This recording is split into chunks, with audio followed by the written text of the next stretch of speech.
Good morning. खूप दिवसांनंतर video येतो आहे कारण काव्या आता मोठी होत चालली आहे आणि तिची झोप कमी झाली आहे.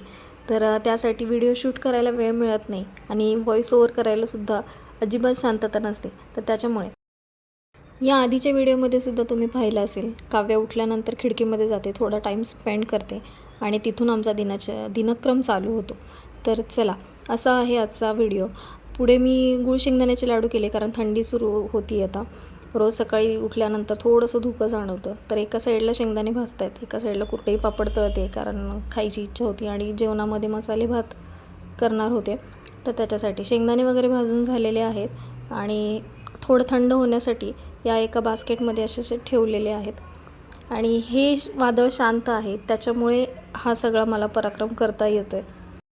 ती एकटी खेळण्याचं कारण म्हणजे तिचे बाबा नुकतेच ऑफिसवरून आले होते, त्याच्यामुळे ती मनसोक्त खेळत होती. कारण तिला माहिती आता हे दोघेही घरात आहेत म्हटल्यानंतर मला एकटीला कोणी सोडणार नाही आहे. तर चला असो, इथे मी आता शेंगदाणा आणि ड्रायफ्रूट्स हे बारीक करून घेते. बारीक करून झाल्यानंतर छान असे त्याचे लाडू झाले. चला भेटूया नेक्स्ट व्हिडिओमध्ये. बाय.